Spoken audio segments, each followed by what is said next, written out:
শান্ত হ'ব অশান্ত লাডাখ। স্বাভাৱিক হোৱাৰ দিশে ভাৰত চীন সীমান্ত। এবছৰীয়া সংঘাতৰ পাছত নিষ্পত্তি হোৱাৰ দিশে লাইন অৱ এক্সুৱেল কণ্ট্ৰলত ভাৰত চীনৰ সীমা বিবাদ। পেংগং সীমা বিবাদ সম্পৰ্কত দুয়ো দেশৰ মাজত সম্পন্ন হ'ল বুজাবুজি। বুধবাৰে ৰাজ্যসভাত এই সম্পৰ্কত বিবৃতি প্ৰদান কৰিলে কেন্দ্ৰীয় প্ৰতিৰক্ষা মন্ত্ৰী ৰাজনাথ সিঙে। এই বুজাবুজি মতে সীমান্তৰ পৰা অতিৰিক্ত সেনা প্ৰত্যাহাৰ কৰিবলৈ সাজু দুয়োখন দেশ। পেংগং হ্ৰদৰ উত্তৰ আৰু দক্ষিণ অঞ্চলৰ পৰা দুয়োখন দেশে প্ৰত্যাহাৰ কৰিব সেনা। এপ্ৰিল মাহত থকা স্থিতিকেই মানি চলিব দুয়োখন দেশে। तथा जो भी निर्माण आदि दोनों पक्षों द्वारा अप्रैल 2020 से नॉर्थ एंड साउथ बैंक पर किया गया है उन्हें हटा दिया जाएगा और पुरानी स्थिति कायम कर दी जाएगी। শেহতীয়া বুজাবুজি মতে চীনে নৰ্থ ফিংগাৰ 8ৰ পূব দিশত ৰাখিব লাগিব সেনা। একেদৰে ফিংগাৰ 3ৰ স্থায়ী বেছ ধনসিং থাপা পোষ্টত সেনা ৰাখিব ভাৰতে। चीन अपनी सेना की टुकड़ियों को नॉर्थ बैंक में फिंगर 8 के पूरब की दिशा की तरफ रखेगा और इसी तरह भारत भी अपनी सेना की टुकड़ियों को फिंगर 3 के पास अपने permanent base Dhan Singh Thapa post पर रखेगा।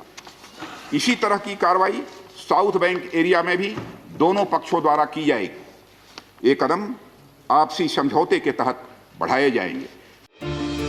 বিতৰ্কিত সীমাত পেট্ৰলিং সন্দৰ্ভতো বুজাবুজি সম্পন্ন হৈছে দুয়োখন দেশৰ।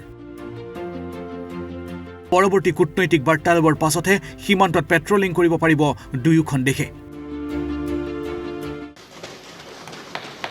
सभापति महोदय, यह भी तय हुआ है कि दोनों पक्ष नॉर्थ बैंक पर अपनी सेना की गतिविधियां, जिसमें परंपरागत स्थानों की पेट्रोलिंग भी सम्मिलित है, को अस्थायी रूप से स्थगित रखेंगे। पेट्रोलिंग तभी शुरू की जाएगी जब सेना एवं राजनयिक स्तर पर यानी डिप्लोमेटिक लेवल पर आगे बातचीत करके समझौता बनेगा। इस समझौते पर कार्रवाई कल से नॉर्थ एंड साउथ बैंक पर प्रारंभ हो गई है। यह उम्मीद है इसके द्वारा पिछले साल के गतिरोध से पहले जैसी स्थिति बहाल हो जाएगी। 1962 চনৰ পৰা অনাধিকৃতভাৱে প্ৰৱেশ কৰি 38,000 বৰ্গ কিলোমিটাৰ দখল কৰি আছে চীনে। ভাৰতীয় ভূমি দখলৰ অভিপ্ৰায়েৰে লাডাখৰ লগতে অৰুণাচলতো চেষ্টা চলাই আহিছে চীনে।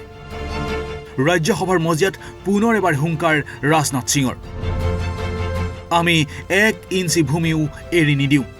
ভাৰত চীনৰ মাজৰ এই সীমা বিবাদ নিষ্পত্তি কৰিবলৈ মন্ত্ৰী পৰ্যায়ত ছেপ্টেম্বৰৰ পৰা এতিয়ালৈকে 9 বাৰকৈ বৈঠক অনুষ্ঠিত হৈছে। এই বৈঠকত দুয়ো দেশৰ সীমা বিবাদ নিষ্পত্তি কৰিবলৈ প্ৰচেষ্টা চলোৱা হৈছিল। ইফালে লাডাখ সীমান্তৰ পেংগং হ্ৰদৰ পৰা চীন আৰু ভাৰতে সেনা প্ৰত্যাহাৰ কৰাৰ খবৰ প্ৰকাশিত হৈছে। চীন চৰকাৰৰ নিয়ন্ত্ৰিত সংবাদ সংস্থা গ্ল'বেল টাইমছে দাবী কৰা মতে বুধবাৰৰ পৰা পেংগং হ্ৰদৰ উত্তৰ আৰু দক্ষিণাঞ্চলৰ পৰা সেনা প্ৰত্যাহাৰ কৰিবলৈ আৰম্ভ কৰিছে ভাৰত আৰু চীনে।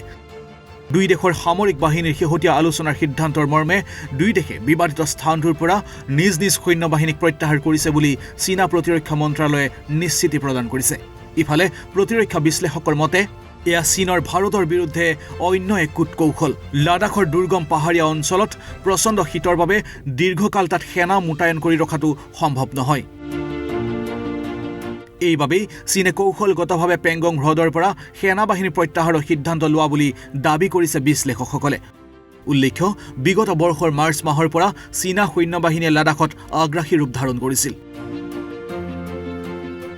দুয়ো দেশৰ সেনা বাহিনীৰ মাজত ৰক্তক্ষয়ী সংঘৰ্ষৰো সূত্ৰপাত হৈছিল, য'ত 20 গৰাকীকৈ ভাৰতীয় সৈন্য শ্বহীদ হৈছিল। নেশ্যনেল ডেস্ক, ঈশান নিউজ।